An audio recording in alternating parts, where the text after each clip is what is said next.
everyone. Welcome to another game dev interview.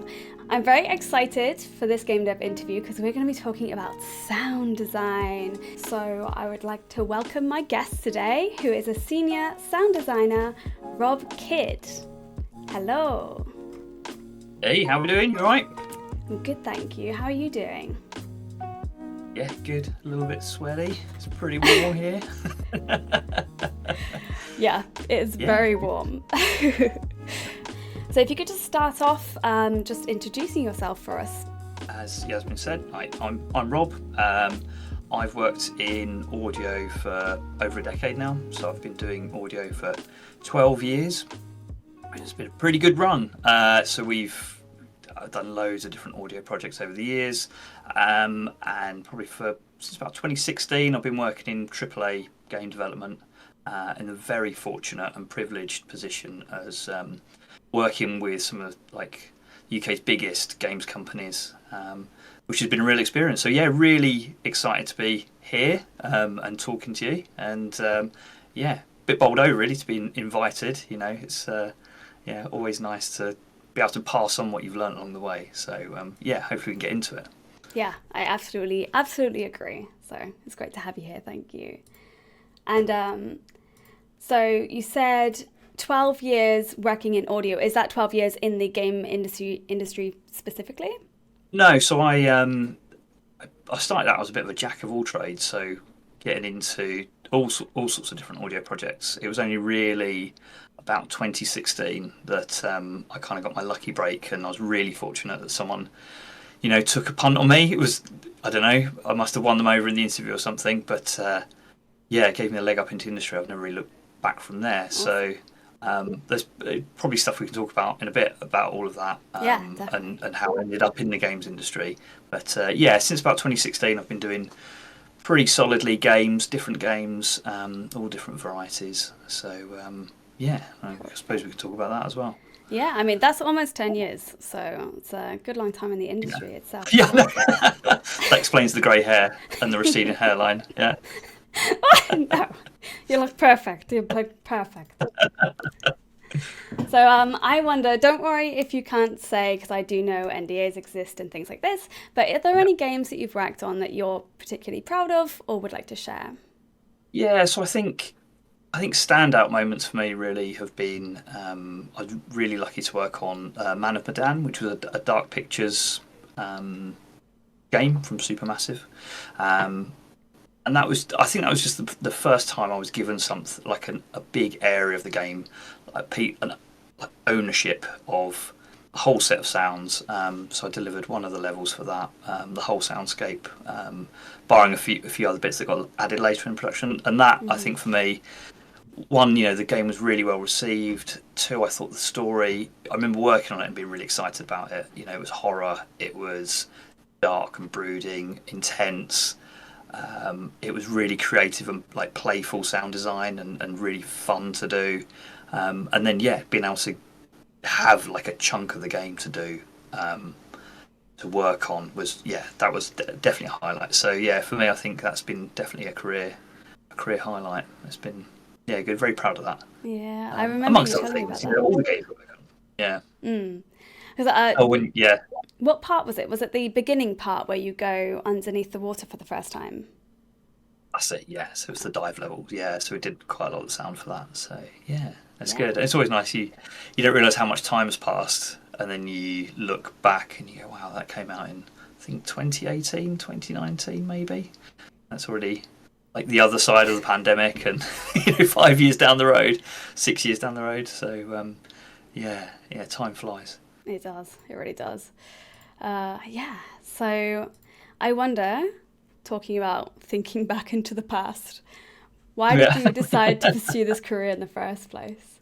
You can head somewhere and you think you're heading somewhere, and often you end up somewhere else. So often I sort of ended up here by accident, and that, I think there's a shred of truth in that. I've always been fascinated by sound. I remember being a teenager, devouring music, and as part of all of that, learning to play the guitar. And then one of my best friends was really into recording, so we'd go over to his, get his PC fired up, he had a cracked version of Cubase that we then plugged into, and we just spent like all afternoon jamming, putting down tracks. And I think that was really the first thing that it was like, oh, cool, I can play the guitar, but then I can do something with that. I can now make something with it, have something that, you know, I don't know, like stand the test of time. I don't know, like, something you can make your mark and have it recorded. So I think it was then, really. From then on in, always had been passionate about music. And so when it came to thinking about changing career, so I had a big career change in my mid-20s, someone said to me, have you thought about music? And I was like, well, no, I'm not, I'm an okay guitarist, but I can never make money out of it. And they said, well, no, have you thought being the other side of the glass, recording music? And that really, yes, it was at the time it was going to be English teacher or or go and do audio engineering. I think I got snagged in by a nice kit, so all of the mixing desks and the speakers and everything. So I had a tour around the uni that I went to. So I went to SAE Institute. All of that collectively, it felt like the right thing to do. So that's kind of how I got there into audio. Nice. And then as for ending up in games, I mean, it's a hodgepodge story of just the next thing. Yeah, whatever was the next thing, and somehow I ended up here. So. Gotcha. Yeah, it's really interesting. And I guess just a fun fact for people watching, Rob and I are also in a writing group where we're writing stories. So this makes a lot of sense to me. I was like, you already had an interest in English all the way back then. So it was like, do I want to do English or music? And now you're kind of finding a way to do both, which is always really nice. How did you develop the skills that you needed to become a sound designer? Did you go to university, anything like that? You said you just looked around the university campus, or anything after that, or? My degree was very, very broad. So I think, if there's people, people watching that are interested in this field, and hopefully you are, sort of, and thinking of heading down that route, I feel like the degree that I got was really, really broad, and it taught me all of the foundations of sound engineering. And I think once you've got the foundations of a subject, you can build like in whichever path you want to. But I think the underpinning science of audio and the underpinning like knowledge, that's always stood me in good stead in whatever audio project I've done. Yeah, and then it's basically accrued knowledge over the time, and there's you just can't make up for just doing the job like day in day out, and that's another hot piece of advice. Is I saw friends that left uni, and there were those that kind of went this way and were doing like, oh, I'm going to work in Tesco's for a bit, or I'm going to work in Wetherspoons, and I'm going to do a little bit of this on the side, and I'm going to see where I go. And I think I just had the fear. So we were expecting our first child, so I just had the absolute fear. So I was like, right, I'm going, I'm doing it.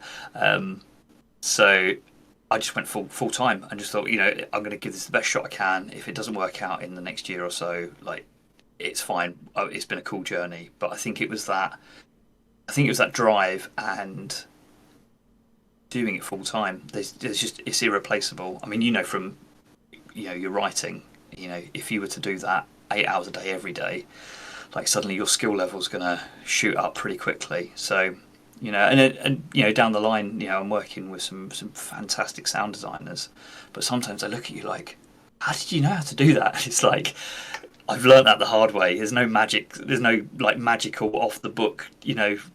This is the answer for everything. Yeah. It's just lived experience. So yeah. But yeah, I think I was just really fortunate in my early career to just do a really broad range of everything. And I think that's not a bad mentality. It's worked for me anyway. If you're getting into something, just spread, cast your net wide. Have a look around, see what interests you. I've had some real terrible failures in some areas of audio, like live engineering. I won't touch it now because I've fallen on my face too many times. So I know that's not for me, but at least I had a go at it. And I suppose, I said I ended up here by accident, but I suppose I've kind of naturally found the path, by realising what I'm good at, what I'm not good at along the way. So. And not giving up. It sounds like you were willing to admit when areas didn't really fit your, I don't know, interests or skill sets. So, but you were still not going to let that get you down and go for other jobs and areas that you felt you could excel in. Yeah. Okay, and now that we know a little bit about you and your history, let's chat about sound design, what we're here for. Yeah. So, in your own words, please explain to us what a sound designer is. Cool.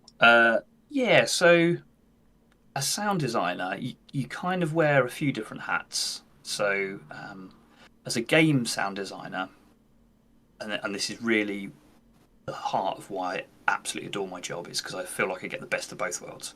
I get to do the technical side of things, so I get to do the implementation of sounds into the game. So, depending on what engine you're working on, there's a gradient of maybe if I'm in Unreal, like getting into the blueprints and putting the event calls into the game itself, or maybe if you're working with like a bespoke in-house game engine, maybe you're like collaborating with the engineering department to put the event calls in and kind of work on that together to build the system.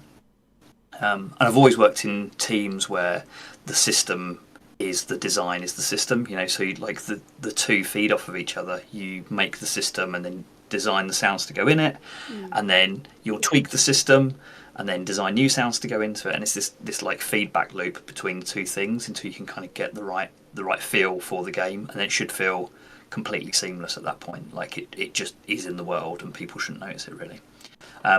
So that's one hat that a sound designer does in games. And then the other part of it is the really creative side. And I think, and again, if I've always felt like if I did too much of one or the other, I think I'd end up stale. And that's what, maybe it's my like squirrel attention span. I kind of like, I like the constant backwards and forwards of the different tasks. So the creative side of things, where you'll open up a piece of audio software. You'll take either synthesized sounds from libraries, or instruments, or you go out with your microphones and do some recording out in the field, or do some studio recording.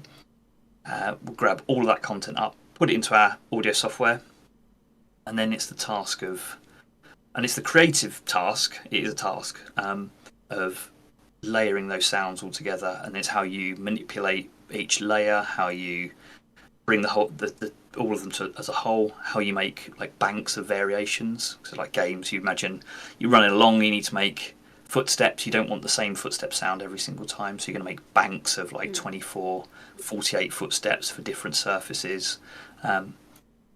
So that's kind of like the craft of it, and I really view it as a craft. It always feels like I'm a carpenter, but maybe less skilled. But do you know what I mean? It's like it's very like crafting these sounds and then to fit them nicely into your system that you made.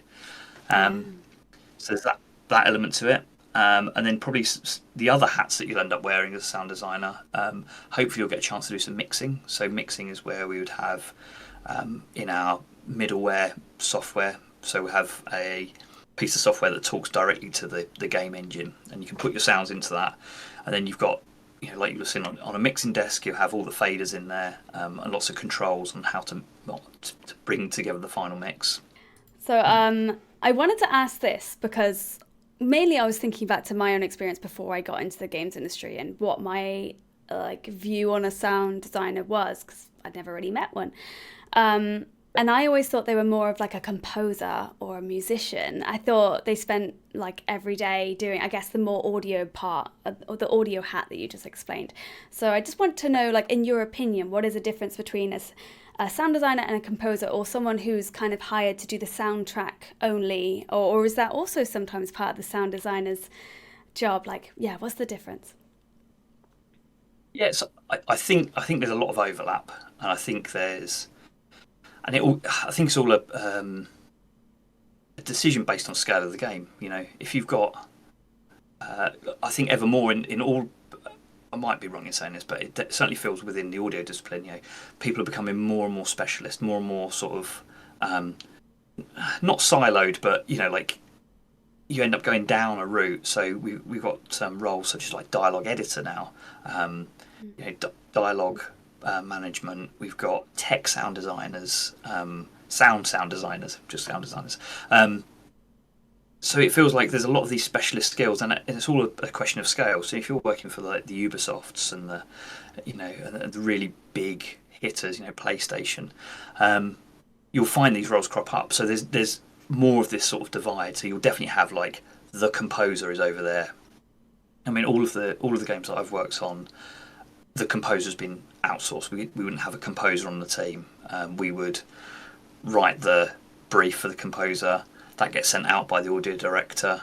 Once he's like, it's usually like the audio director kind of role. Often, audio directors that I've worked with have tended to be like more musically focused. Like they tend to be musicians or have got like a music editing background.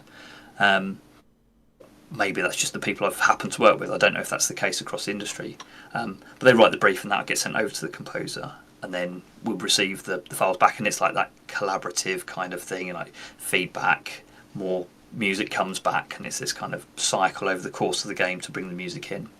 But yeah, I mean, like that doesn't necessarily mean then if you're a sound designer you can't get involved in music. There's usually like music editing tasks that are required depending on the size of the team.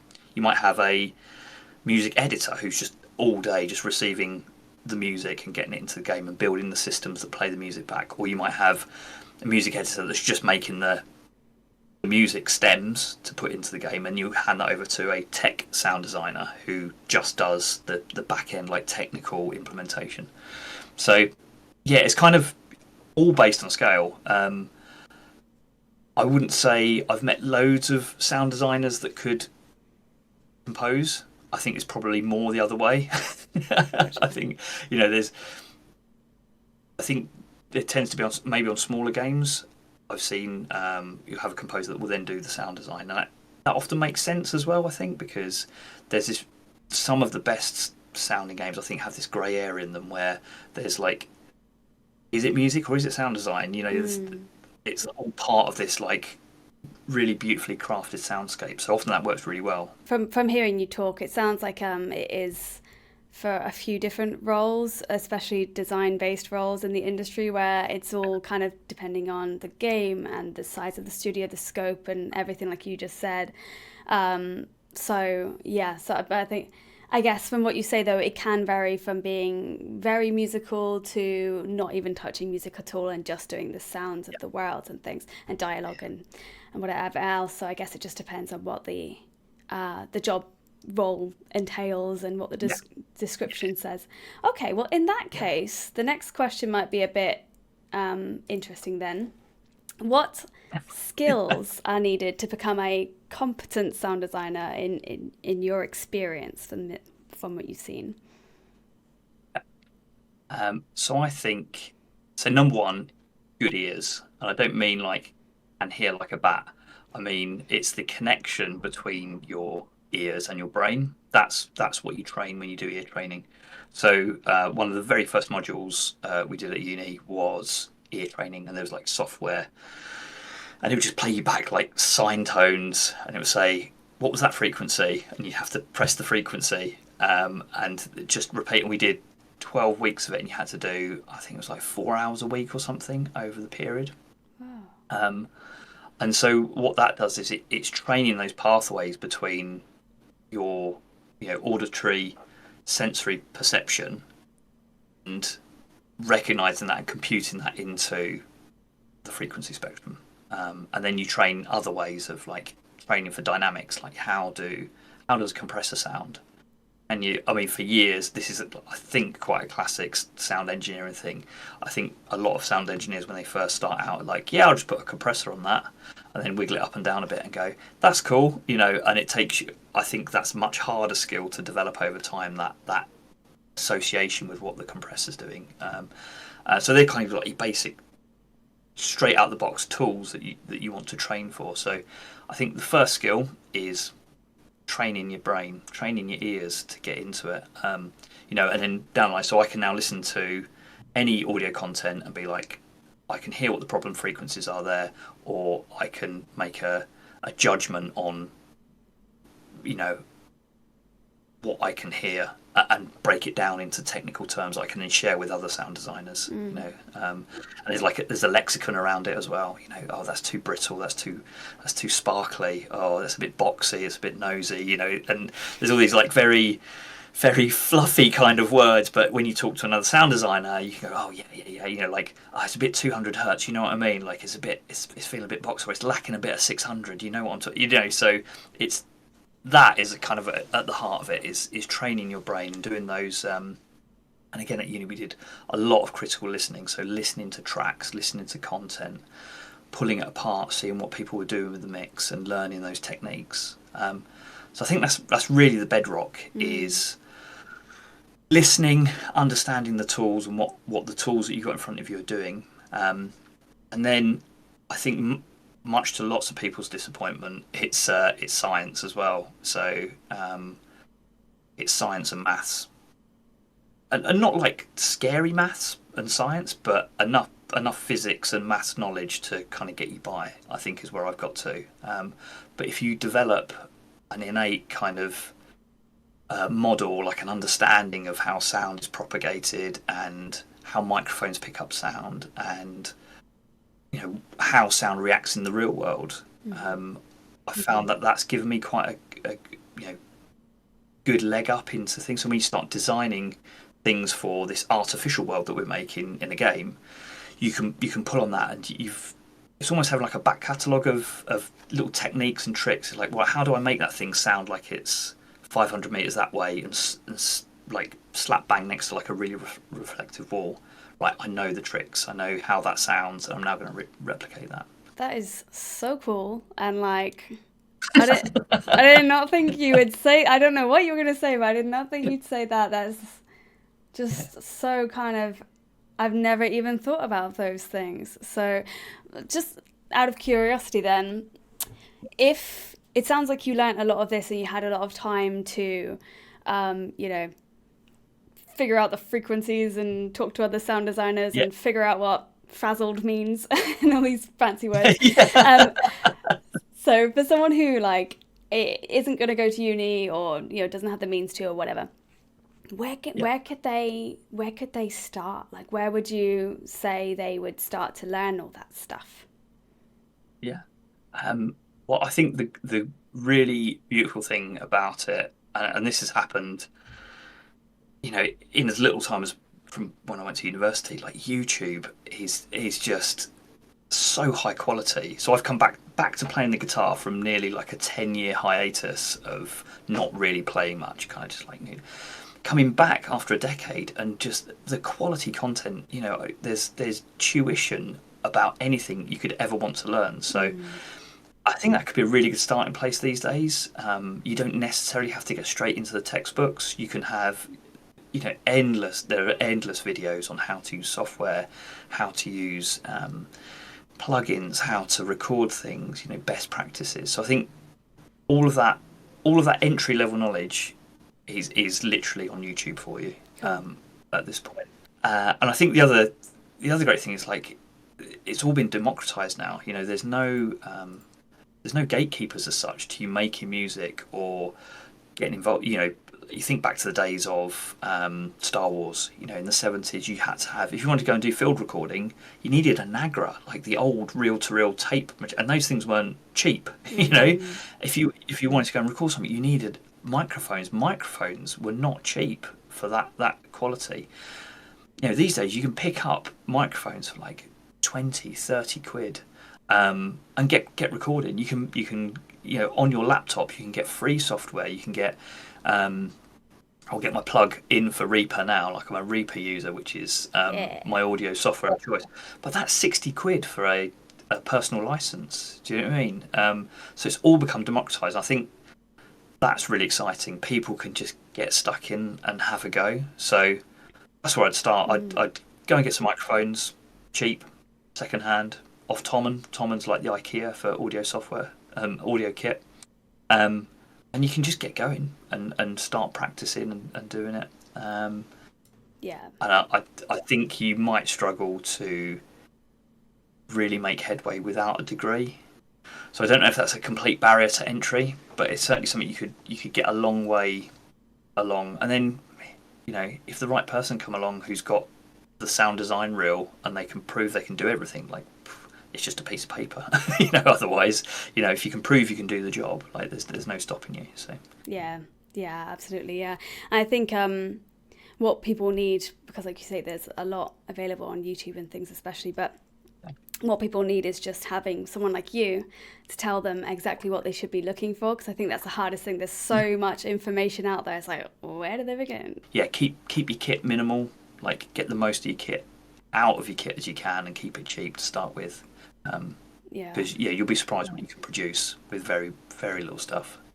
that's good advice. Yeah, absolutely. It's. I feel it's the same in the video world as well with yeah, Yeah, film and everything. Yeah, there's a lot of kit that's so expensive, but actually there are some beautiful films just being made on your phone. So it's like yeah, if you yeah, understand, yeah, yeah, no, yeah. great point. What was your first ever role in the industry? You touched on someone giving you a chance, and what was that? Did you go straight in as a sound designer? Yeah, it was a contract position, and I'm forever grateful to the person who received my application via Facebook. There Wow, was an ad up, and it just said "experienced sound designer." It was on like an audio forum thing, like required experienced sound designer for AAA game studio contract. And I was like, well, I'm a sound designer, not necessarily experienced. I've just, put my name in, and I got an interview. They liked my sound reel. Managed to get through the interview, and that was it. And I was given the start date for a 6 month contract doing amazing. AAA games. And I was bowled over that that it happened. Like, I'd finally sort of graduated from freelance, real freelance work. I mean, I was doing sort of day by day. I was doing production sound where it was dailies. So you'd start the start of the week and you'd have no work, and then hopefully by Monday afternoon you'd been booked in for like Tuesday, Wednesday, or Friday. Mm. And hopefully get a spread of a couple of days to earn some money. So it was nice for a little bit of security. I had a 6 month contract, so it was a huge like leg up, and then to go into an actual game studio, and be like sat down in front of the Xbox, play the game in a surround suite. It was, yeah, it was a pretty incredible day. And I was just sort of a bit dazed by it, and the audio director sort of came in and went, "Oh, you enjoying it? What do you think of the sound?" He was asking for some sort of like critical feedback on how the mix was. I was like, "Yeah," like just completely That's dazed by the whole amazing. experience. It's my first day. It's amazing. So that was such a great time. It was. I think I said it during an interview. I think that was one of my happiest times in the industry. Actually, was that first 6 months. Do you mind me asking, how long did it take for you, like between finishing university and getting that job? How long was that? So that was 4 years. Oh, wow. 4 years. So I finished. No, sorry, that it was 2 years from finishing, but I'd sort of been at it for like 3 years. So I halfway through my degree, I found out that my wife was pregnant, and like, okay, well, let's we better get on and try and earn Yeah. some money. So I just went health. After that, we had like quite a lot of spare time in our second year. The second year was a lot about essays and research and projects like that. So I used every other spare minute that I had was developing my skill, and then just getting into anything. Like, I did audiobooks, I did music production, I did music writing, I did location recording, I did production sound, I did like live engineering, just any Wow. audio job that was going. I went and got stuck in. Um, and so it was an accumulation of that. I got a really good break off of a cold email. Don't be shy of a cold email. It worked out for me. Cold email said, "Hey, I'm looking for work in Guildford," and this company got back to me. I'm like, "Yeah, we need a sound designer. Can you sound design?" I was like, "Yeah, probably."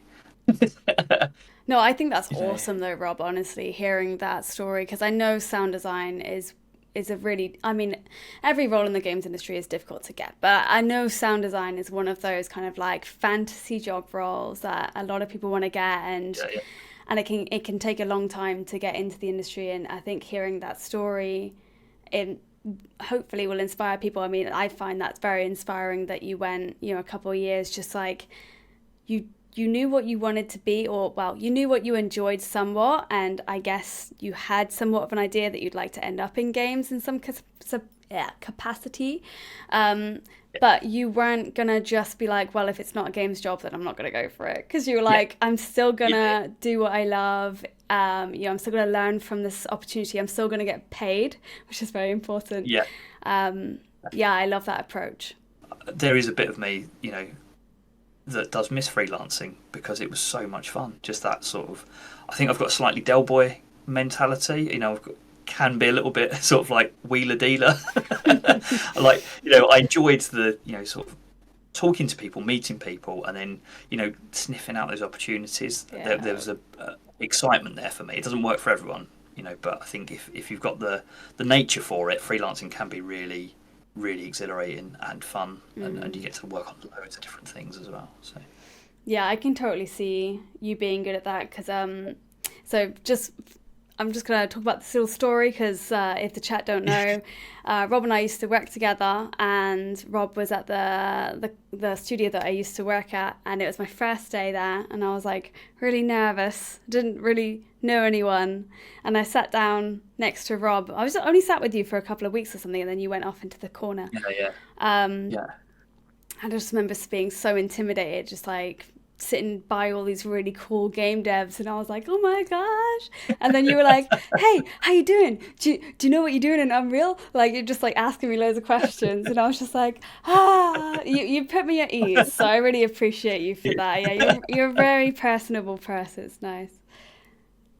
Yeah. That's very kind of you to say. I think I was basically asking questions because I didn't know what I was doing either at that point. I love that. Oh, amazing. Copying your homework, yeah. Okay. So, what are some common junior sound design mistakes, or some mistakes that you found yourself making at the beginning of your sound design journey? This is a really good question. I think the first one is nodding your head but not actually listening is a classic, and I think you see it with junior sound designers, and it goes hand in hand with the next thing I'll talk about. But sometimes you'll say, I've done this as well. You present something, I've made this sound, and the classic is, what do you think about it? And you go, I think it's awesome because I made it, and then you receive feedback on it, and you go, yeah. And then you take it away and you do tiny little tweaks, like half a decibel here, and I'll just trim this up, and I might change this layer here, and you present it back, and your lead goes, that's the same sound. You go, no, I changed it. The sound probably isn't a bad sound, it's just not the right sound. So it's not serving the mix well, or it's not gelling with other sounds, or it's fitting in a funny place in the frequency spectrum, so it's like it's a bit jarring, or it's a bit piercing, or it doesn't quite fit the visual. That's where the feedback will be, because you've been hired to be a sound designer, so you can make good sounds, but it's about having that awareness of all of the other stuff that's going around the thing that you're really hyper focused on at that point. Mm-hmm. So when someone asks you to change something, you need to make dramatic changes. So 9 times out of 10 these days, I just delete it and start again, because you end up on a much better footing to create something that's substantially different from the first thing that you made. That goes hand in hand with being able to take feedback. And again, I think probably everyone in the games industry has done this in your first couple of years. I don't think this is an audio specific thing, but receiving feedback is very difficult on something that you've poured a lot of time into, you've really put a lot of passion and creativity into, and then someone comes in and said, I don't think it's right, it's not working, can you try this? And you feel a little bit exhausted, like you're out of ideas, and you can get quite heated, especially if you hold your ground, and I think you just need to be receptive. And I think these days, in a good way, I'm a little bit more transactional about it. It's like, I've made a thing, I've presented it, and if it's not right, cool, it's not right. Sometimes it's still difficult, because we're all passionate about what we do, and sometimes if you really get wed to a particular sound, like you've used a particular technique you love, or there's just something that surprised you whilst you were making it and you really hooked on it, you're like, yeah, I love this, and then someone comes in and is like, no, that's really not working. You sort of hear it from 3 or 4. That's can still be quite difficult to take because you're like, oh, but I love that sound, and that's just the case. Maybe just put it away for later. There's no reason you can't just chuck that in your sound library for another a day, and there will be a day when you go, that's the one. I'm going to pull that out, and it's going to be perfect for it. So, I think that is the two main things. Yeah, that I think that I fell foul of early on.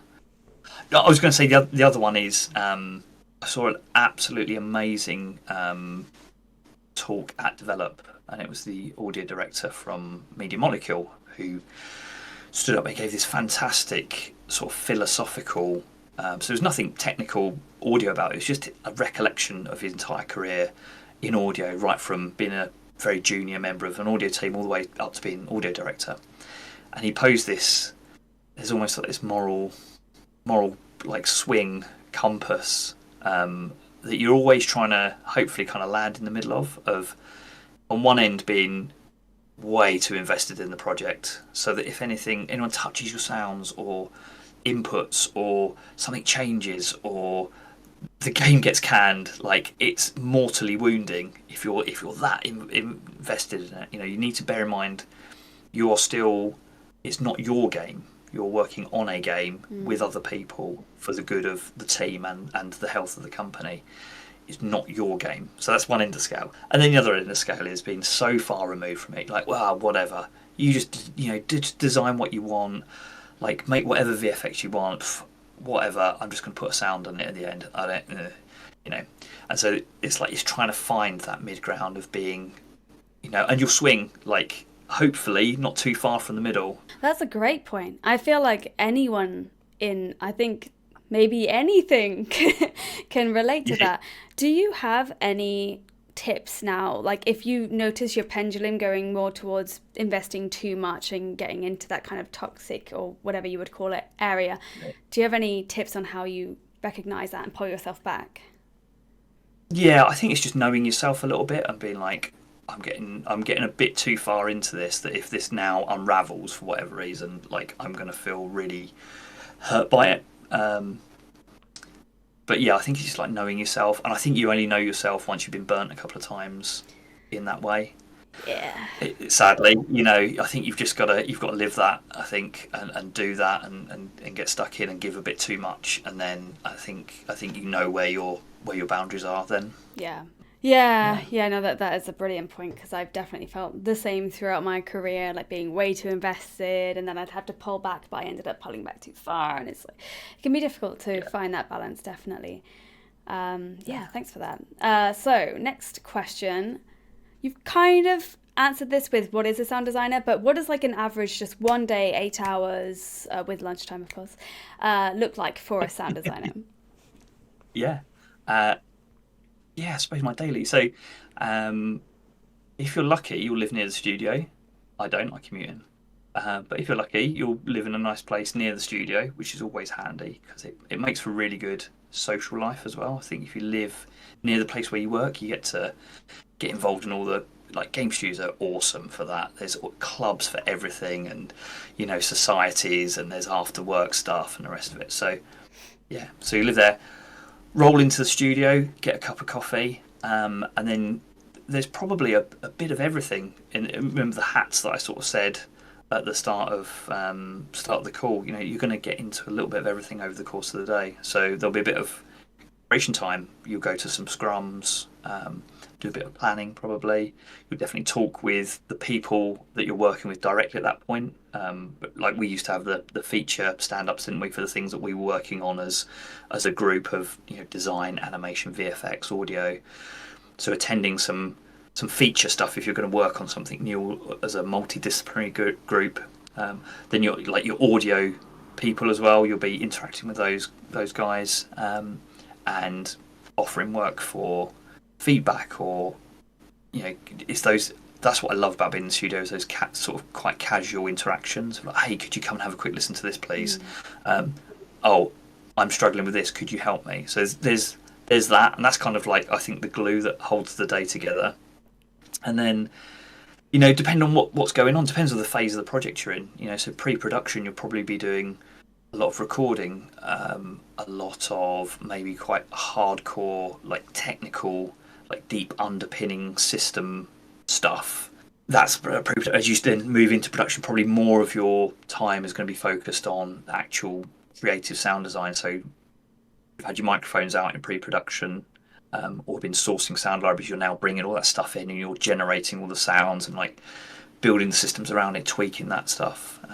So yeah, you're probably going to spend, for a standard kind of sound design task, you'll probably spend about half the day working in your audio software, like Reaper or Pro Tools, or Nuendo, making the sounds. You'll then export them, and then you put them into your middleware, and then the other half of your day will then be making sure it works, making sure there's no bugs, making sure, in all edge cases that it still sounds correct, make sure it's mixed correctly, make sure it's serving the mix, and make sure that your lead's happy with it, and that he feels like the mix is where it should be after you adding your thing.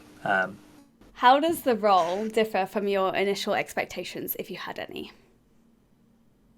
Or does it not? I don't think I had any expectations, to be honest. I was really, I mean, if this helps out anyone on watching, like, there was a big part of me that I don't think thought I could do games.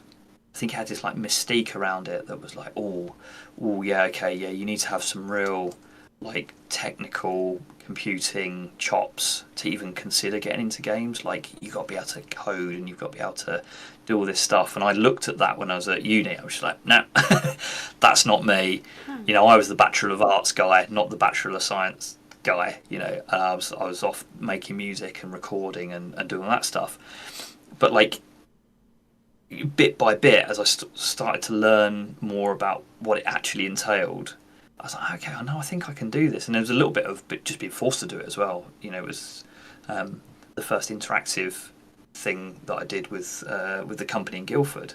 It was like, okay, well, it looks like I've just got to learn this, otherwise I'm out of a job. So that's quite a good like push to get there. So I don't think I really had any expectations. I just remember being wowed by it. Like I said, my first day going into the studio, my first game dev gig, no expectations really. I didn't really know what I was getting myself in for. I had a bit of an idea, but I think that first 6-month contract was really formative in learning. I learned so much so quickly during that period to kind of get myself up to speed. Yeah. So I was working with really experienced people. They'd been on the game for like the better part of 2 years, and I kind of just like slotted in and just tried to soak in as much as possible. So no expectations. And this is more technical, but what software would you kind of tell a budding sound designer to learn? So what is industry standard? Yeah. So I think out of the gate you need to learn an audio workstation. There's out there, they all basically do the same thing. So I don't really go in for the snobbery of I only like Pro Tools because of this. I only do this because I like Reaper. Like, it's fine to have a favourite, but ultimately you're going to end up working in a bunch of different places. Different places have their own preferences. So I've used Pro Tools, Nuendo, Reaper, the Cubase. Do you know what I mean? And Logic.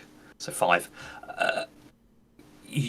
They all do the same thing. They take sound in, they record it, and it lets you play sound back. So just get familiar with one of them, and the principles are the same elsewhere. It will never take you very long to get into a new place, and kind of like the on-ramp for learning a new audio workstation is not very difficult. There's loads of YouTube as well. So I would say within 6 weeks you've figured out, if you're a pro user of one of them, within about 4 to 6 weeks you've kind of got a handle, because you're like, oh, that's how that does that thing. All of the functions are the same. So learn one. My pro tip would be go grab Reaper. If you're doing it on a budget, like I said, £60 for a personal license, and it's software that's used in huge studios everywhere. I've used it professionally for a number of years. It's great software. You get regular updates with it. It's really flexible. The way, especially for sound design, the way that it handles what's called grouping of tracks. So you can just slide tracks around, and it's like that's what slows you down when you sound design, and you just want all of those barriers out of the way. You just want to be like grabbing sounds in, getting them quickly onto the timeline, making it how you think you want it, and be able to change it really quickly. So I find my workflow in Reaper to be really, really good for that. So that's my Reaper plug. I'm not been sponsored. I'm not on commish. Wish I was. And then get familiar with a middleware. So middleware is the piece of software that sits between your sounds that you've exported as WAV files, and it's what connects to the game engine to allow you to mix the game and to play back the sounds. So the industry standard is either Fmod or Wise. I would say predominantly most studios are using Wise these days. So, and again, there's a whole like accreditation certification thing that you can do online on the Audiokinetic website.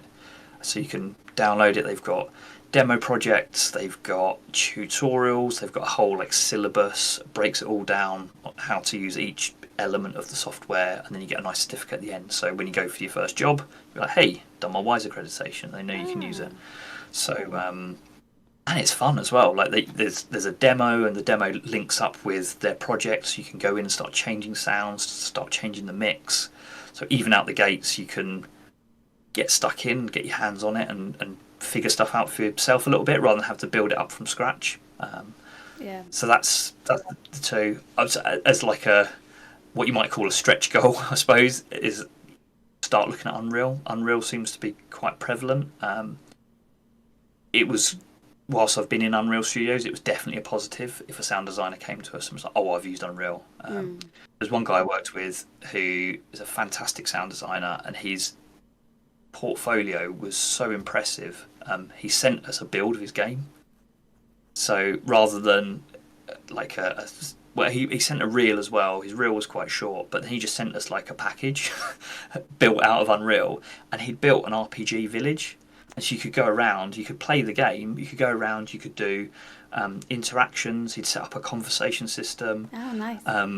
Recorded the dialogue, mixed the dialogue himself. Like he'd done footsteps, he'd done Foley, he'd done like sword swings, he'd done an acoustic system, he'd done ambience, and you're like, you can clearly do all the stuff. It's here, it's evident, and we can hear it. So that was really impressive. I've not seen many candidates that I've interviewed do that, but it was super impressive to see that. And he scripted it all, and he's like, well, amazing. So you can use Wise, you can use Blue, and you can make great sounds. So yeah, we found him. Given the job. We found him, but I got him. Yeah. Amazing. That actually leads on really well to the next question, which is what stands out in a sound design portfolio so obviously that, but that is probably a rare case. Does anything else really stand out to you? I don't know if you look at, do you do the hiring process? Are you involved in that? I have been, yeah. I have been through sat in on hiring process. Yeah, cool. I think it's nuts and bolts is like it's got to blow your hair back. Like the sound design portfolio, reel, whatever format it comes in, you want that. You want it to stand toe to toe with the stuff that you're working on in the game at the minute. So it needs to be of that quality, ideally. But it kind of depends on the position though. Like as a junior sound designer, maybe we wouldn't expect a full like all bells and whistles mix. It just needs to show like really solid sound design techniques, really good sounding stuff that's been recorded well, mixed well, is very synchronized to the visual, and really like if you're going to do a scene like a trailer or a little snippet out of some gameplay, it's got to completely support what's going on screen. So a completely seamless like audio visual sync, and ideally like really elevating the emotion of either the player or the scene itself. So that's the first thing we'd look for. Secondly would then be like the more technical aspects. So that would probably come more in the sort of interview phase. So really your foot in the door is a good CV, hopefully showing some places that you've worked or like appropriate qualifications. A great sound design reel, and keep the sound design reel short as well, like a minute. Absolutely, like your absolute best stuff. No fat in there, no things that you kind of think, oh, maybe should I, shouldn't I? If it's a question, get it gone. You know, like a minute, rock solid, like tear people's eyebrows off, great sound design. And then that's your foot in the door. And then once you get to interview, you can then show off, right, I can do this, I can do Y's. And you'll often get posed questions like, if you were to make X type of system, how would you go about it? You know, it's like, oh, well, I would go around it like this way. How would you manage memory? How would you set up a switching event in Y's? All these sort of things that hopefully you've gone away and done your accreditation, you know all the answers. Maybe some like Unreal stuff. And then really the other big one is team fit. And sometimes a candidate can, you know, fall at the last hurdle by just giving us the weirds. You know, there's no other way. It's like, you know, would this, and not even that, to be honest. They can be perfectly lovely people, but you think of that in the context of the team. It's like, where were they? You know, were they fit? That's very good points. And again, I think very applicable to roles beyond sound design as well. I do think you're being humble. You are a very good sound designer, but I completely agree with the team aspect of it and like the personality.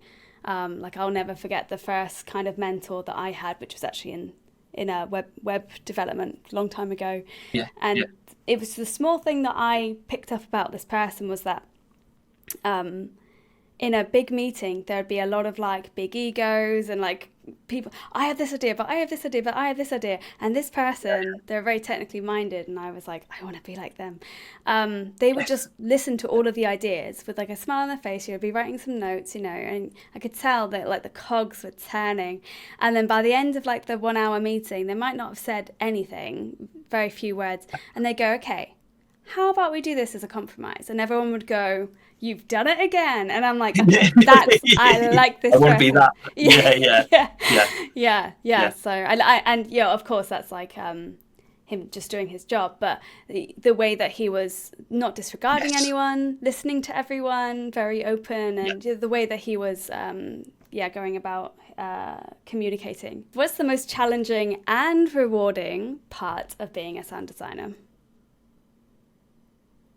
I think the most challenging thing is when you are in a deep hole of feedback that you can't seemingly get out of. So I've had it on projects, especially weapons. Like designing weapons is so difficult for first-person shooters. It's such an art form. So one project I worked on, where I had to design some guns, and I was just chasing my tail, and just.